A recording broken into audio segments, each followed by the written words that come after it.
ইউনূস জমানায় বাংলাদেশের ৬,৫০০-এর বেশি সংখ্যালঘুদের উপর অত্যাচারের ঘটনা।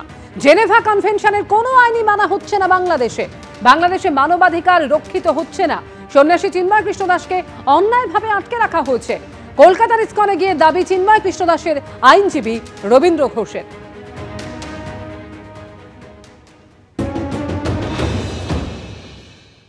আমি জেনেছি যে ৬,৬৫৩টা ঘটনা ঘটেছে। আমি ফ্যাক্ট ফাইন্ডার। আমি যতটুকু জানি যে এটা একটা মানবাধিকার বিবর্জিত একটা কাজ হয়েছে। আমার কথা হলো নিরাপত্তা বলতে আমরা জানি চিন্ময় প্রভু কোনো সেডিশন কেজের আসামি হতে পারে না। উনি এমনভাবে ওনাকে আসামি করা হয়েছে, আমরা বাধ্য হইয়া কোর্টে উইদাউট এনি কনসিডারেশন, কোনো কিছুর বিনিময়ে ছাড়া আমরা সেখানে গিয়েছি এবং আমরা ওনার জন্য লড়েছি এবং যদি প্রয়োজন হয় আরও লড়বো। আমরা ফাইট করছি গণতন্ত্রের জন্য, ফাইট করছি আমরা মানবাধিকারের জন্য, এটা যাতে প্রতিষ্ঠিত হয়।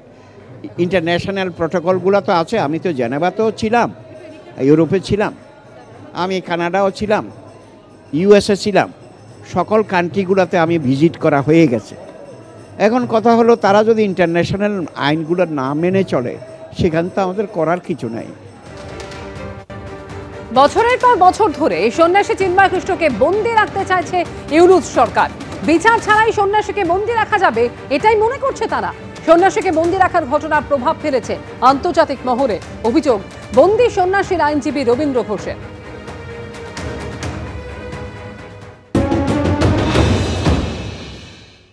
ইন্টারন্যাশনাল প্রভাবও পড়েছে বলে আমার মনে হচ্ছে। আর চিন্ময়বাবু তো ভালো কাজ করেছে দেশের জন্য, মানুষের জন্য। তো উনি জেলখানে থাকবে কেন? ওনার সঙ্গে লয়াররা জেলখানে থাকবে কেন? তার কারণ হলো ওনাকে নিবৃত্ত করা, মানে মানবাধিকার কর্মী বা অন্যান্য যারা লয়ার আছে নিবৃত্ত করা, যাতে করে মামলাটা পরিচালনা করতে না পারে। তারা মনে করেছে যে বছরের পর বছর তাকে জেলখানে রেখে দেবে উইদাউট এনি বিচার, মানে যারা আমরা যেটা বলি জুডিশিয়াল ইন্টারফিয়ারেন্স থেকে যাতে বিরত রাখা যায়। বিচার বিভাগকে বিরত রাখার চেষ্টা করা হচ্ছে, অভিযোগ সন্ন্যাসীর আইনজীবী রবীন্দ্র ঘোষের। আমি অসুস্থ না থাকলে ২রা জানুয়ারি সন্ন্যাসীর শুনানির দিন যাবই, যদি যেতে না পারি আইনজীবী ঠিক করে দেব, লড়বই, ঘোষণা সন্ন্যাসী চিন্ময় কৃষ্ণ দাসের আইনজীবী রবীন্দ্র ঘোষের।